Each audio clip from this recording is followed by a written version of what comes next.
Spider-Man is racing to the train station, late to meet his aunt who is arriving back from Florida.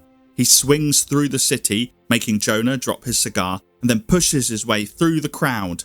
By the time he reaches Aunt May, he's red and hot, and she frets, worried that her nephew is ill.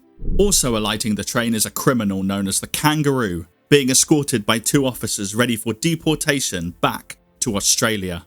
But he doesn't want to go back, and so he knocks the officers down and leaps away with powerful legs. And Peter is with his aunt, so there's nothing he can do. We're reading every Spider-Man ever, and this is the Amazing Spider-Man issue 81, The Coming of the Kangaroo. As the Kangaroo hides in an alley, we learn his backstory. He was a man known as Frank Oliver who studied kangaroos and really liked how well they could jump. And so he ate the same food as kangaroos and just practiced jumping until he was really good at it. But he was too good at it, and during a kickboxing fight he kicked too hard and almost killed his opponent. Worried that he'd be arrested, he stowed away on a ship bound for America, and then he got arrested and was ready for deportation, which is where we met him. Meanwhile and elsewhere, Peter Parker is laid in bed, being nursed by Aunt May, despite feeling very healthy, and he's bored. To alleviate his boredom, he watches the news and learns that the kangaroo has stolen experimental bacteria, thinking that it was money, and that if it opens, it will unleash a plague across the city. Needing to take action, Peter pretends to feel weak and dizzy, so Aunt May puts him back to bed. The perfect opportunity for him to make a web dummy of himself and sneak away to find the kangaroo. And find the kangaroo he does, menacing a party on a high-rise building, shaking down the partygoers for money. Spidey tries to warn him about the bacteria that he's holding and how dangerous it is, but the kangaroo wasn't born yesterday, and he won't believe that the web slinger has good intentions. And so instead, they fight.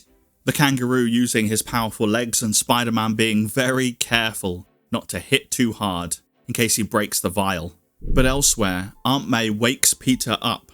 It's time for his medicine.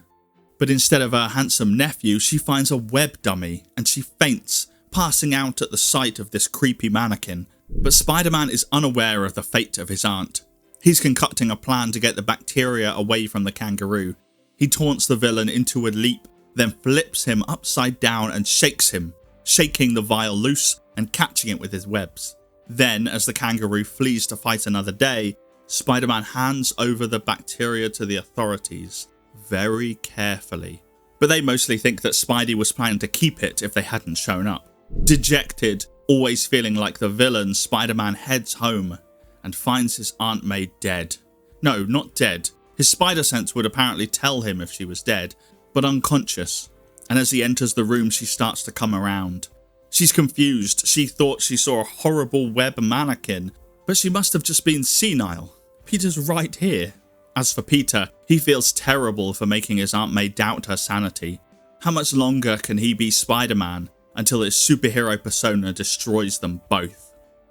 Thanks for watching and joining me on this journey to read every Spider-Man comic ever. If you want to support the channel, you can like and subscribe, or you can get early and exclusive episodes on Patreon or by joining the channel. Next week, Electro teams up with Jonah Jameson, but until that issue, here's a fun fact about this one.